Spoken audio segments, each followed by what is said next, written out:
What is up, everybody? Welcome to DFS by the Numbers. This is my betting breakdown video for UFC 275. We have Jiří Procházka going against Glover Teixeira. I need all the wins, yeah.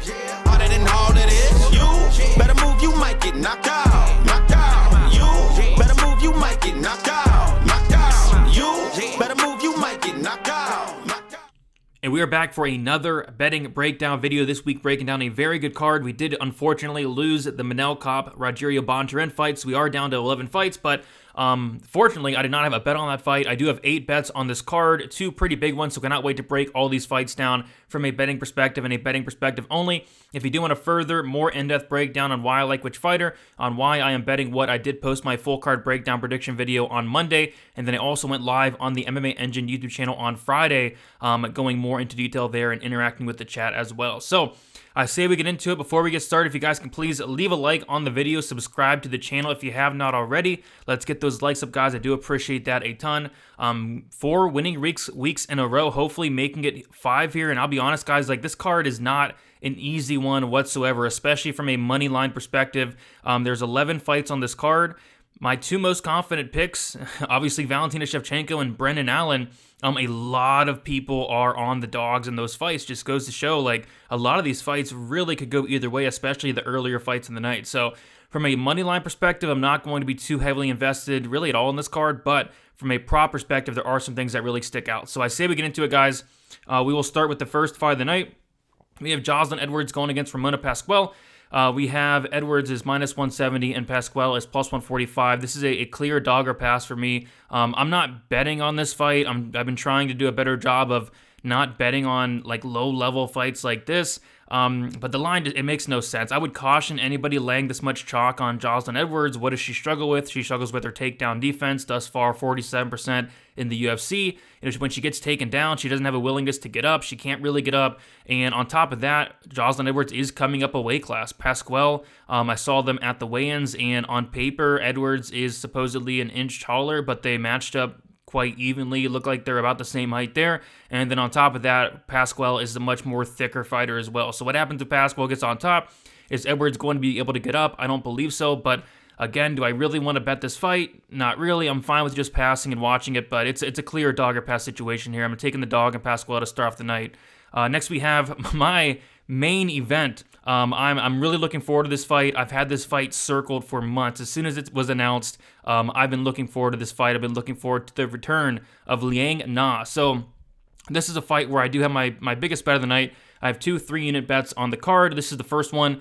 And like I said, I circled this matchup, and then the bookies opened up the props on this fight about a month ago, a little over a month ago, and they opened up the under 2.5 rounds around minus 175 it was. I put 3 units on that, or minus 170. I put 3 units on that. The plan was to actually add on, but I think the next day they took the lines off for this fight, and then it is still, bookies don't have the lines out for this fight. I think, FanDuel still doesn't have the lines out. DraftKings has some lines out.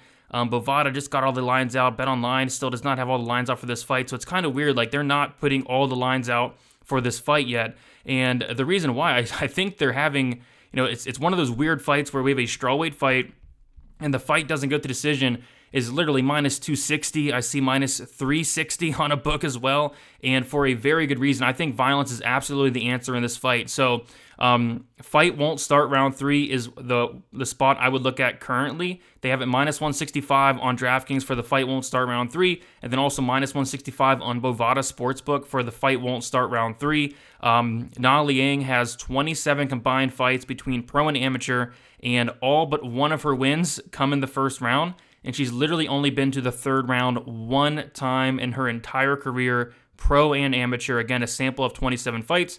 And you can see it, the way she fights. She goes out there, balls to the wall. Either she gets the early finish or she does gas out herself. So I think violence here is a really good look. I know it's crazy that the over-under is set at 1.5 for a strawweight fight. And I was talking to Weezy last night on our show Probability, and I thought it was crazy how the under is the same price as the main event, which is a light heavyweight fight. But you watch any Liang Na tape and you can absolutely see why. She is the definition of a killer be killed fighter. So I got the under 2.5 a long time ago. It's something I invested in a while ago and for a very good reason. The plan was to add on, but the bookies, it took a long time to still get lines out. There still aren't lines out, but like I said, FanDuel or DraftKings Sportsbook, fight won't start round 3, -165. I think that's a great line. And then also Bovada, fight won't start round 3, -165. I think that's a great line. And then also I don't hate parlaying up the fight doesn't go to decision, but I think it's going to currently get smashed in by fight time. Wouldn't be shocked if we saw the fight doesn't go line around -400, honestly. So I know it's crazy, strawweight fight, but it's a Liang Na fight. As far as the pick goes, I'll take Liang Na to win. I was going to look at the first round prop. That was another thing I had circled. But they're all over it. I think it's like plus 200, something crazy like that for a first round prop, which is nuts. But yeah, Liang Na for me, but I'm looking at violence under 2.5, 3 units on that. All right, next we have Della Bakary going against Kung Ho Kong. Yeah, I think it's another live dog here in Kung Ho Kong. He's sitting at plus 115. Looks like more money's coming in him as we speak. I see him plus 100, plus 105 on some books as well. And yeah, I just do slightly lean with him, but I feel like we could be disrespecting Della a little bit coming off of that loss, because prior to that, this guy was unstoppable, 3 knockout wins in a row, all in the first round. Kung Ho Kong has not been knocked out since 2008, so it's been a long time, but it really doesn't matter with a guy like Della Bakary. I'm going to pick Kung Ho Kong, but my goodness, Della hits very hard. And if Kung Ho Kong comes in here and strikes with Della, he very well could get knocked out. This is a very close fight. It's a pass for me. If anything, it's dog or pass, but another fight I don't really want to get involved with because of how dangerous Della Bakary is. Next, we have Steve Garcia going against Mahashadi. We have Steve Garcia, who is -175. Mahashadi is plus 150. So I watched the weigh-ins today, and I don't know if anybody else noticed this, but Steve Garcia did not look that great. Kind of looked a little bit out of it. I'm not sure what's going on there. And then on top of that, Mahashadi is going to be a decent amount bigger, and he looked really good as well. Yeah, I think violence is an okay look here. I do want to caution people that at -200, it is a lot. I'm trying to get into a better habit of, yes, I think the fight finishes, but do I think, laying -200 is a good idea? And this is a fight where I don't really think that because both guys have showed a lot of toughness. We saw Mahashadi get hurt in the first round of his Contender Series fight, was able to finish the fight and go to decision. We saw Steve Garcia get dropped 3 times in his last fight against Charlie Ontiveros. He was able to recover all 3 times and win the fight himself. So both guys are very tough. So I'd caution anybody on laying that -200. I think it does finish, but it's not something I'm running to the window for. I saw that DraftKings Sportsbook does have the fight ends in KO at -120. If you do like violence, I think that's a little bit better way to play it because both guys 0 submissions in their career. I'd be shocked if there was a sub in this fight. As far as a pick, though, I'm going to go Steve Garcia. I really don't love the money line. The Charlie Ontiveros fight was not a great look for me, getting hurt 3 times by Charlie Ontiveros. And just seeing Garcia at the weigh-ins, I did not like what I saw. And then on top of that, Mahashadi is a decent bit bigger. So was not planning on playing Garcia, but especially now after the weigh-ins, I'm definitely not touching this fight. So I lean violence. I don't love the -200. If I was forced to pick a bet, it probably would be that fight ends in KO, but another fight where I'm staying away. Next, we have Seung Woo Choi going against Josh Coolabaut. Seung Woo Choi -230, Josh Coolabaut +195. I think it's a good spot for Choi here. This is a fight where it's going to stay standing. What does Choi struggle with? Typically, guys taking him down. More specifically, guys like Movsar Evloev taking him down. Guys like Gavin Tucker taking him down. Josh Coolabaut 0 for 11 thus far in the UFC for takedowns. So I don't think Josh Coolabaut is going to come out here and take down Seung Woo Choi. I think they're going to stand and bang for 15 minutes. And I think Seung Woo Choi does win. So as far as laying the -230, I'm not too interested if you're into, parlaying things up. I don't think Seung Woo Choi is the worst parlay piece in the world. I don't want to look at the props here. I could see a Seung Woo Choi decision. I could absolutely see a knockout. This guy hits like a truck. Josh Coolabaut finishing his only loss. But I'm going to say Seung Woo Choi does get this done, but no bet for me on this one as well. All right, next we have Brendan Allen going against Jacob Malcoon. So I actually have 2 bets here, and I don't do this too often unless something really sticks out, and something really sticks out in this fight. So earlier in the week, I think on Sunday, I did bet Brendan Allen to win inside the distance. I have 1 unit on Brendan Allen to win inside the distance at +105. And then just last night, Thursday night, I bet Jacob Malcoon to win by decision, and I cannot believe this line. +900 for Jacob Malcoon to win by decision. I put a 1/4 unit on that. The reason being is Jacob Malcoon is not finishing anybody. Jacob Malcoon, he's 2-0 he's 2-1 in the UFC. Both of his wins are come by decision. I don't see him submitting Brendan Allen. I'd be shocked. And he's not really a guy that's going to go out there and get that TKO. He doesn't really go for the ground and pound. If Jacob Malcoon wins, it's by decision.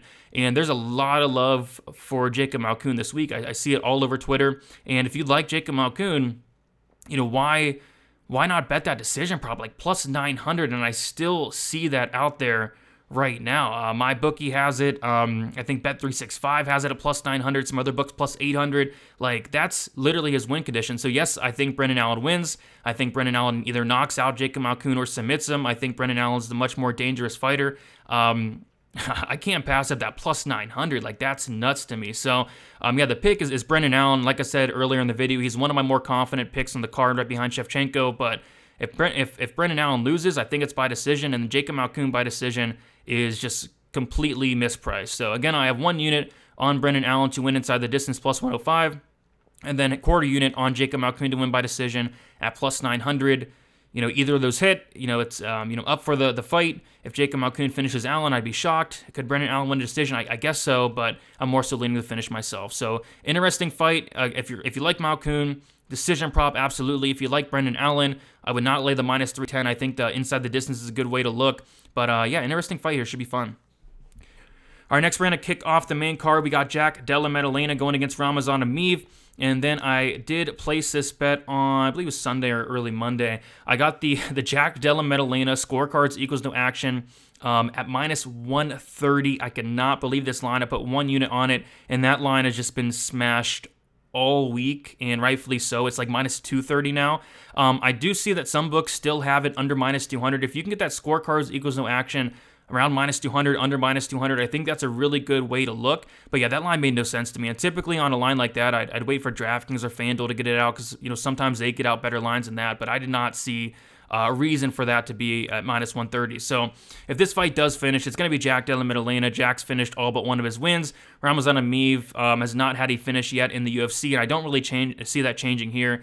Jack Della Maddalena has been finished twice in both his losses, but I believe both those losses were at the very beginning of his career, and since then he's on a win streak and has not been finished since, and I don't think Ramazan Meed is going to be that guy to finish. So basically, scorecards equals no action means that if Jack Della Maddalena wins inside the distance, the bet hits. If he loses, if it goes to decision, the bet voids. You get your money back. And then if a Meed wins inside the distance, the bet would lose. So if you can still get that line of Jack Della Maddalena finish only, scorecards equals no action around minus 200. I like that. I see minus 192 out there still. I think that's a really good look. But as far as betting this fight and Jack Della Maddalena minus 155, I can't really get there, and it's a shame. I saw him like plus money, last week, 2 weeks ago. I should have looked into it a little bit sooner. But yeah, this could be a close fight. I'm curious to see the takedown defense tested of Jack Della Maddalena, but on the feet it's going to be Jack all day. I think Jack's very live for a knockout, and these finish props for Jack are very intriguing. So the inside the distance for Jack Della Maddalena opened at plus 300. It's currently plus 260. I don't hate some sprinkles on that, but yeah, I do have a 1 unit on the scorecards equals no action. I probably should have went harder on it, but we'll see what happens there. Next, we have Andre Fialho going against Jake Matthews. This reminds me a lot of the Dana Bakary Kung Ho Kong fight. Like, I lean the dog. I think Jake Matthews has a legitimate path to victory. I think, he very well can win this fight. It's just like Dana Bakary, Fialho has a ton of power. And although Jake Matthews, he's only been knocked out once, coming from a TKO against Kevin Lee, where Kevin Lee kind of got him in a bad position and the ref stepped in. If Fialho hits you, he could very well go down. So it's a dogger pass for me, but I have not quite gotten there to bet Jake Matthews, and I'm not sure I'm going to. Andre Fialho, I've been high on this guy. I was really high on him coming into the UFC. I don't really understand the line here. I feel like it should be a pick 'em at the very worst. I feel like if this fight does get out of the first round, Matthews should take over. But again, Fialho is so dangerous. If you like Fialho, bet that knockout prop at plus 105. If you like Jake Matthews, I don't know if you like Jake Matthews, probably just take the money line there. But yeah, it's an interesting fight. I lean with the dog here, but I don't know if I'm going to pull the trigger on this one.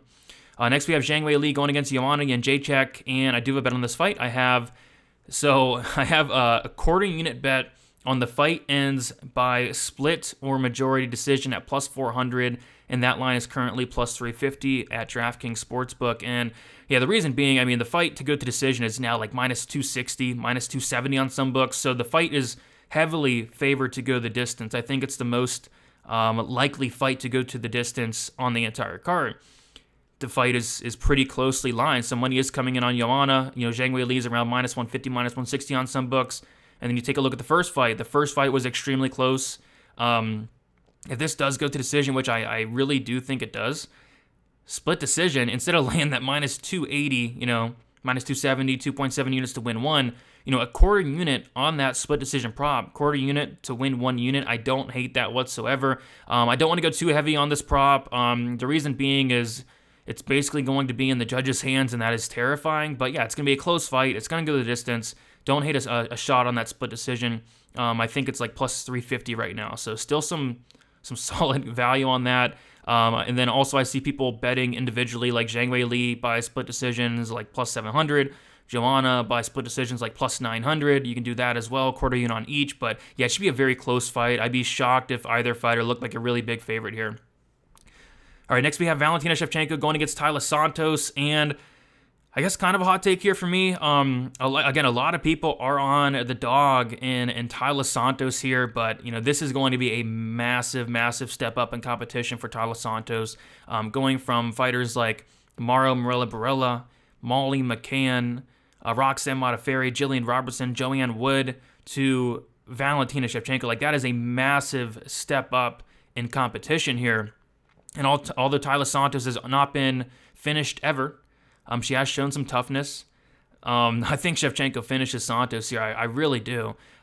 This is such a massive step up in competition. Santos has never seen the 4th round as far as I'm concerned. What is Santos going to look like in that 4th and 5th round? I don't think she has the best gas tank. What is her game plan going to be? Is it going to be to outstrike Shevchenko on the feet? I don't think so. Is it going to be to take down Shevchenko for 5 rounds consistently? Good luck. Like, I'm really struggling to see a path to victory for Shevchenko. And she's only minus 600, which, yes, it's a wide line, but it's not a wide line for a Shevchenko fight. Like, you take a look at some of her last fights, like, she's minus 1,000, I think, in like 4 of her last 5 fights, and for a very good reason. Santos has to prove it to me here, because beating Joanne Wood, beating Roxanne Modafferi does not do anything for me. And I've been the biggest Della Santos truther. I've had big bets on her the last couple fights, and this is it's a big step. Like, it's not even comparable. The massive step up in competition here. I think Shevchenko finishes Santos. I think she's live for a finish in any round from the 1st round to the 5th round. I know people like that over, and it makes sense. It does. But I think Shevchenko is live for a finish any round. If she can get on top of Santos, I think the fight will be shortly after. On the feet, I think she's live to really hurt Santos as well. Like, Santos has never seen anybody anywhere near the level of Shevchenko here. So maybe I get proved wrong. Maybe Santos makes a good account for herself, but I just don't see it. I really don't. I think the line on Shevchenko could be a little bit wider, honestly. So give me Shevchenko here. I do have half a unit on Shevchenko to win inside the distance, plus 130. I see plus 150 out there, which I would love to get, but don't have access to that book. But yeah, Shevchenko inside the distance, I think it's much better than laying the minus 600. You don't really want to do that ever, even in this fight. But yeah, Shevchenko inside the distance, just a small shot, half a unit, plus 130. Not something I'm like overly confident in, but I just think she's very live at any point in this fight to finish it. So give me Shevchenko inside the distance, half a unit, plus 130. All right, next we have Yuri Prochazka going against Glover Teixeira. So I know people hate the back-to-back cards with the parlay, but I did it last week. I had Damon Jackson in a parlay with the fight doesn't go the distance. So I parlayed Damon Jackson at minus 335, which he closed at like minus 800, and then I parlayed the fight doesn't go to decision at minus 450. 3 units that came out to minus 170. So right now I'm sitting on a fight doesn't go at minus 170. Thank you to Damon Jackson, although, my goodness, that fight was a lot sweatier than I anticipated, and I thought he was going to lose in that 3rd round. But yeah, Damon Jackson got it done. Shout out to him. So love that parlay. I think the fight does finish. Obviously, money's been pouring in on that fight. Doesn't go. You take a look at the Bet MMA tips page where you can see where people are betting, and the page is filled up with bets on the unders. The fight doesn't go, and absolutely rightfully so. Just stylistically, in general, like, these guys are finishers. Yuri, I think he has 31 fights. He's been over that 2.5 round mark twice in 31 fights. I think the under is a good look. Under 2.5 is a really good look. Fight doesn't go is a parlay piece for me. So I have 3 units on the fight doesn't go parlay with Damon Jackson from last week. And then I also have 1 unit I added on to the under 2.5 rounds, minus 175, and that line is actually still there as far as I'm concerned on DraftKings Sportsbook. So 4 units total on some violence. I don't hate the violence parlay this week of the Silvana Gomez Juarez laying fight doesn't go with the main event, fight doesn't go. I see people doing that. I don't hate that, but as far as picking a winner, I mean, good luck. Absolutely good luck. I mean, how can anybody be confident in picking a winner in this fight? I just don't think you can be confident in it. I'm going to go with Yuri to get the early knockout, but do I have confidence in it? No. Like, Teixeira could absolutely get him down early. Like, what comes first, Yuri knocking out Teixeira or Teixeira getting on top and finishing Yuri? I think both outcomes are likely. I would not be laying minus 2.5 on Yuri. I'm picking him to win, but just no confidence in it. Teixeira by sub, I saw on FanDuel's like plus 450. I'm not sure if that's still there, but I think that's his win condition. If you like Yuri, instead of laying the minus 205 by knockout, maybe could be a better way to look at it. But it's violence here for me. It's under 2.5. It's the fight doesn't go in a parlay piece. I think it's a very, very violent main event. So, should be looking forward to it, guys. Gonna quickly recap my bets. Not a ton of action on this card. Just 2 really big plays. But outside of that, some little sprinkles here and there. It's a tough card. It really is. Like, a lot of these matchups, you can make a case for the underdog. You really can. So kind of a sketchy card, kind of a tough card, but hoping to make it be another winning night there. So my first bet of the night is 3 units on that Silvana Gomez Juarez Liang Na, under 2.5, minus 170. If you can get the under 2.5, I really like that spot. If not, the fight won't start round 3, around minus 160, minus 165. I think it's a really good look there for the second fight of the night. After that, I have 3 units on the main event fight doesn't go to decision. Parlay with Damon Jackson, that was minus 170, 3 units on that. And then also a unit on Teixeira Prochazka, under 2.5 rounds, minus 171 unit. 1 unit on Brendan Allen, wins inside the distance, plus 105, 1 unit. And then a quarter unit on Jacob Malcoon, winning by decision, plus 900, hoping to hit one of those for profit.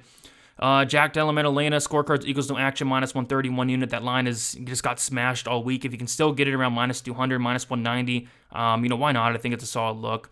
And then Joanna, Shangwei Li, someone wins by split or majority decision. First time doing one of these bets, so hopefully it works out. Quarter unit, plus 400 on DraftKings. It's currently plus 350, still some solid odds there. And then I think that's about it, other than, Shevchenko winning inside the distance, plus 130, half a unit. I see plus 150 out there. I think it's worth a look. Again, you don't want to be laying that minus 600 on Shevchenko. So, guys, that is about it. That's my action. Yeah, like I said, kind of a light card for me. Just really hammered the spots I like. I like violence in the Prochazka fight. I like violence in the Liang Na fight. If both those happen, it should be a good night. But, best of luck, guys. And we'll talk to you guys very soon on Best Bet, 1 hour prior to the prelims. Me, Uncle Weezy, Eric Betts fights. And should be fun. So leave a like on your way out, subscribe, all the good stuff, and we'll talk to you guys very soon. Best of luck for UFC 275. Let's make some money, guys.